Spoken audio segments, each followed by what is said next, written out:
Welcome back. Okay, so today we're going to do Cuban sandwiches.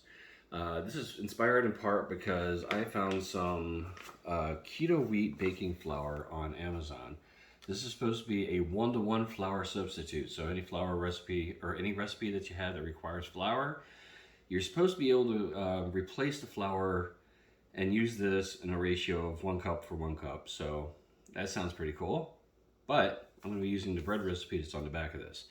We're going to be making some rolls with this, a little bit of yeast for the bread, and then for the Cuban sandwich itself, we're going to do a Cuban style roast done in a crock pot there, or I'm sorry, the Instapot there. And we're going to do that up. We're going to do like a little mojo type thing going, so we're going to have some oranges, some lime juice in there. We're also going to use some ham for the Cuban sandwich. And we're going to do a nice little mix of horseradish and mustard to kick that up a bit. And then we're going to like try to do maybe toast them up panini style. It sounds pretty interesting, and let's see if I can pull it off. If not, we're going to have low carb Cuban wraps. Starting off on the bread directions here, it says we're going to need 3.5 cups of King Arthur keto wheat baking flour. So I already put that in here. This is, I roughly measured it. It says here that a 1/4 cup is a serving size, 15 sizes per container. So I did the math on that real quick, and it comes out to about 3.75 cups of flour, which means that this one bag is going to be 1 loaf of bread. That is going to be my negative so far on this, because this costs almost $11 on Amazon, which means we're pretty much bought an $11 loaf of bread. We can go to Aldi's to get 0 carb bread, seriously. But let's try it out, see what it tastes like. Why not? We got all the ingredients in here, according to the recipes that are on the bag. And now it's time to mix it up, try to get that dough consistency going. And we're going to be putting it into the loaf pan there.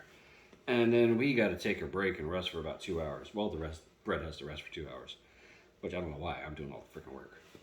Well, we got this dough going to a nice consistency. Next up on the direction, it says to cover it and let it rest for 15 minutes. And then we put it into the loaf pan here and let it rest for 2 hours. All right, so we're going to sit there and let this rise for about 15 minutes. We'll go from there. Meanwhile, while the dough is being lazy and resting, we're going to start up the Instapot. We're going to start mixing in everything that we're going to need to make this Cuban style pork. It's just going to be some orange juice, some lime juice, maybe a little bit of stock, oregano, salt, pepper, and cumin. We're going to get that started. We're not going to start it right away because the bread's going to need 2 hours to rest later. But about halfway through the resting period, we're going to start this up. It's going to take about an hour to get all nice, pulled, porky goodness. Okay, little bit. Time to wake up. Okay. Rose a little bit. We're going to shape this into a log, roughly this size. It says 9" by whatever. This is the only baking loaf I have, so this is going to be the baking loaf we use. So, for loaf pan. So, flatten it out a little.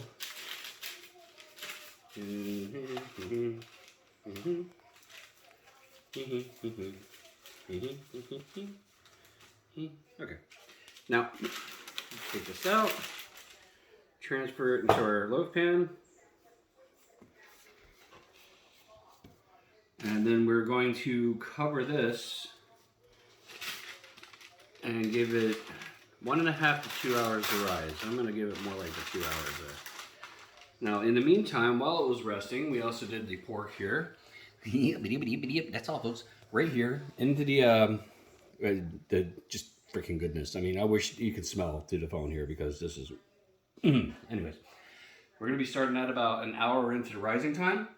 That's going to take about an hour, 45 minutes in the pressure cooker, 15 minutes to vent, so it's going to take about an hour to do that. And then we're going to pull the crap out of it. Oven's going to be at 350, I think. Yep, 350.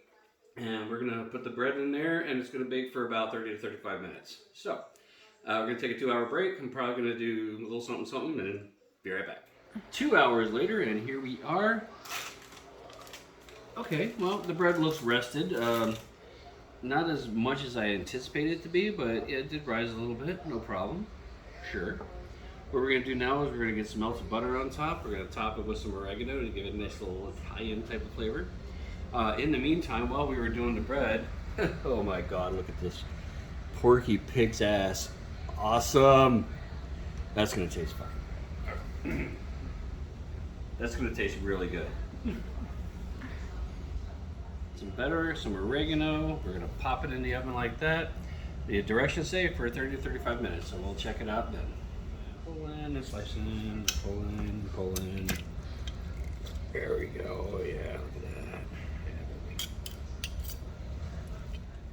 Cuban sandwiches, they one of the basic components in it is just regular old plain yellow mustard. But what we're gonna do is we're gonna kick it up a little bit with some horseradish too. Give it a nice little spicy kick. You heard it first. Time to ready to take a look. Let's see what we got. Oh yeah. Yeah, that definitely came out pretty good. Look at that. All right, so now we're gonna find a rack, put this on here, let it cool down. The directions say to let it completely cool before I slice. All right, so I cut off a little piece of the end here because I want to get two nice size slices out of this. We're gonna start right here. Now I didn't let it cool all the way like I was supposed to. Ooh, that's a pretty thick slice. But I just couldn't wait, I'll be honest.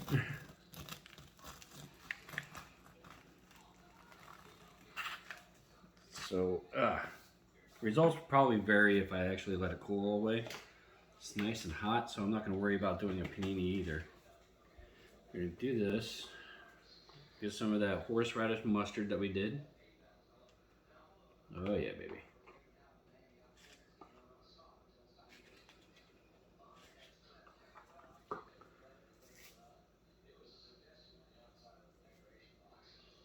Get down a nice little layer of cheese. Get some of this lovely pork we got. I want to let it drain a little bit, but I also want to get some of that juice in there too. So we're gonna pour that or place that right on top there. Get a nice little chunk in here.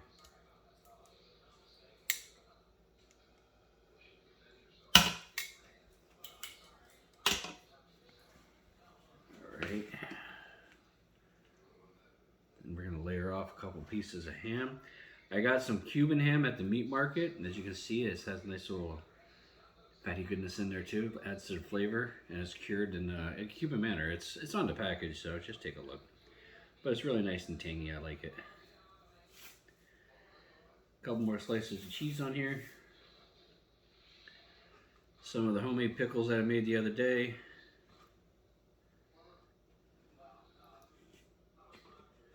And then we're gonna top this off.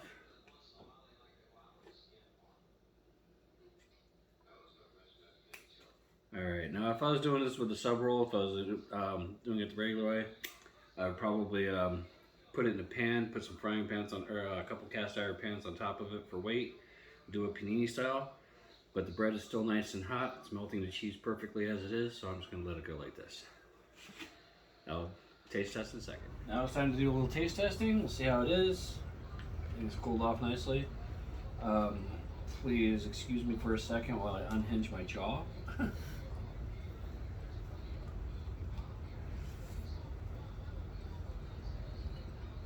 We got some ham in that. We got some pork and pickle. Oh yeah. Oh yeah, yeah. Like, subscribe, all that stuff. I'll be right back. Overall impression of the bread, the flour mix and everything. It made a good loaf of bread. Once it's fully cooled and everything, I'm able to slice it. I think it's going to make a nice sandwich bread, and I kind of agree with it. I like it. However, I can't recommend this product only because of the price. $10.95 for a loaf of bread, essentially. I can't recommend that, especially when you can go to Aldi's and you can buy yourself a zero carb bread that tastes pretty decent in itself for like $6.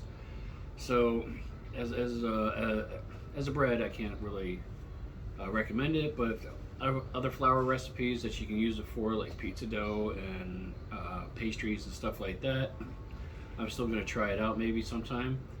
But that's my biggest negative on this product would be the price.